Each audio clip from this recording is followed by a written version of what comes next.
everybody, it's Christina from Card Making Magic. This is the card that I'm going to make today, and it's quite intricate and it can be for any occasion. I just happen to have made this as a wedding card. Now what we're going to use are corner dies, but before you rush and get your corner dies, I need to explain something to you.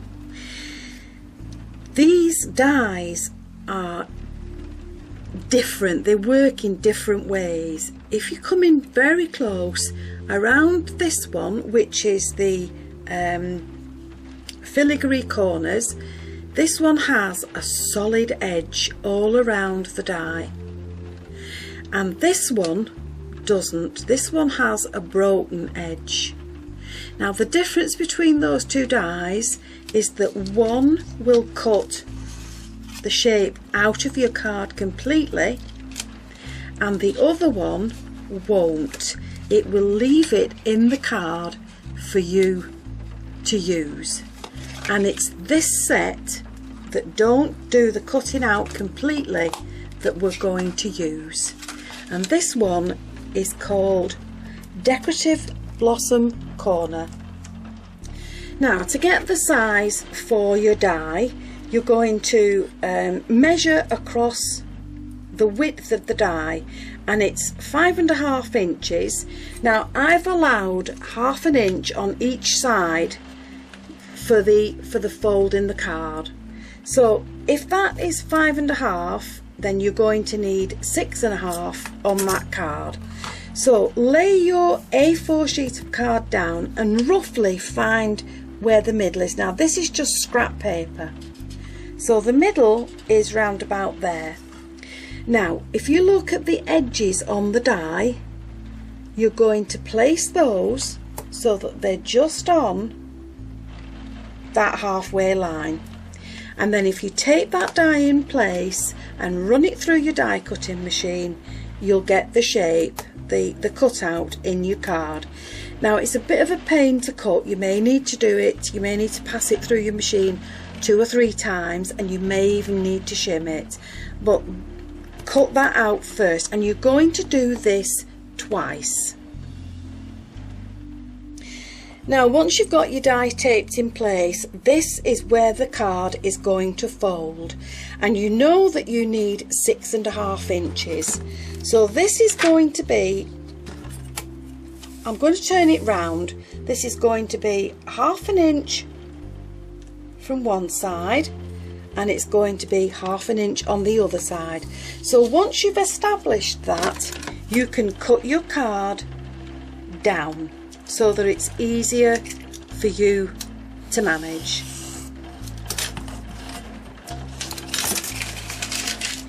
Now another cut you can do to make your card more manageable is from your centre line, you're going to measure down 4 inches from that fold, and then make another mark. Now, as I say, this is only a practice sheet, this is just a template, and then that's the bit that we can trim off. And once we've done that, we can measure down 4 inches the other way, and we can trim the card down to that size as well. Now once you've got your measurements, which is 6.5 inches wide and 4 inches on either side of where the fold will be in the card, you can pop your die onto your good card and you can cut this out, and you're going to cut this out twice. Now one of them you're going to fold on your crease line, and that's going to be your base, and the other one you're going to cut out. So with your ruler you're going to cut this shape out. Leave yourself a little border around the edge of the die cut. You're going to cut that out so it's nice and neat.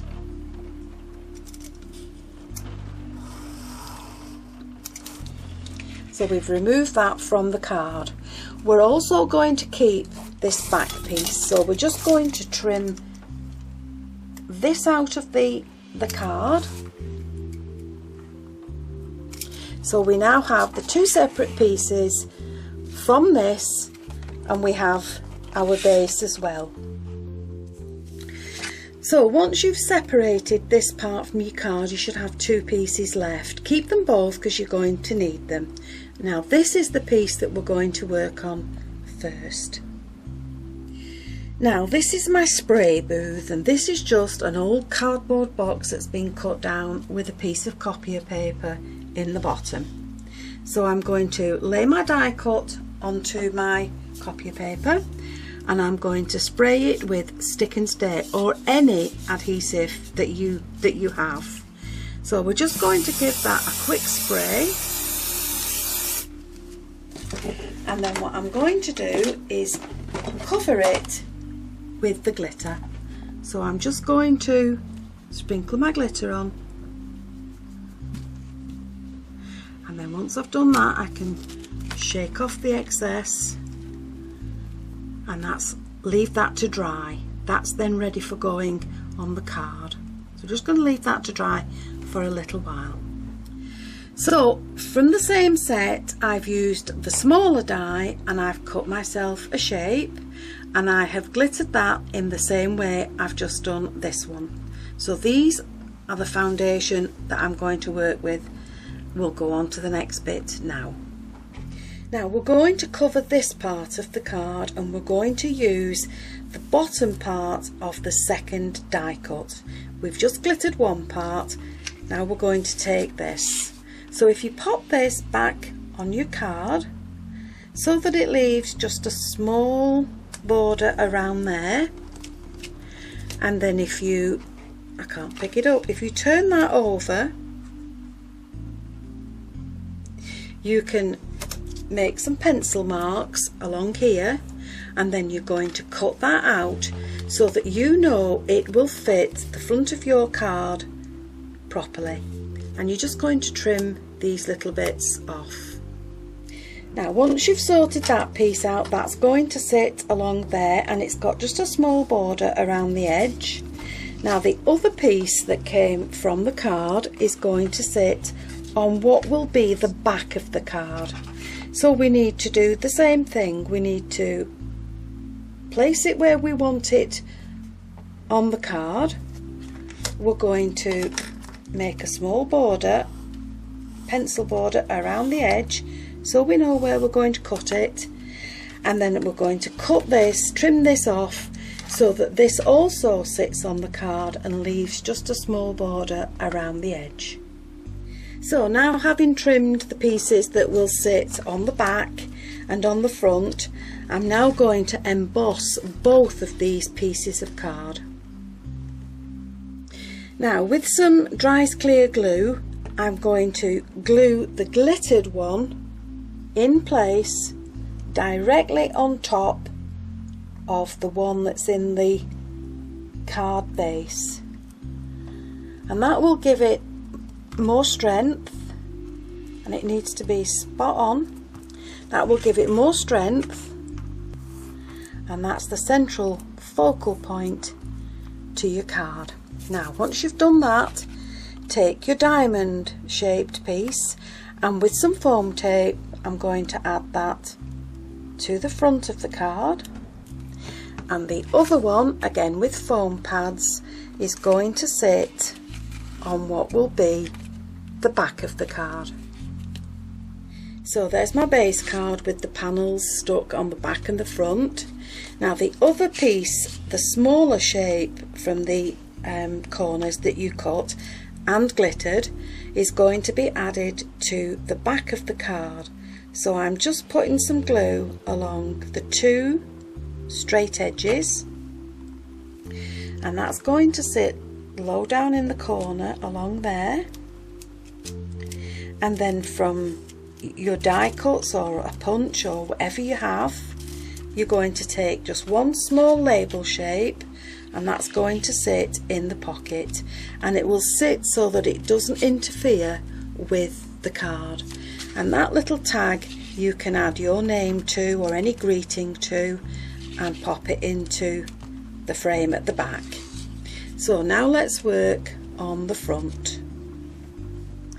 Now from the scalloped borders I have created myself a base and a patterned top, and I've already done a tutorial on how to create these in video format, and with foam pads I'm going to add these to the front of my card to sit just underneath where the V is, so that will sit along there.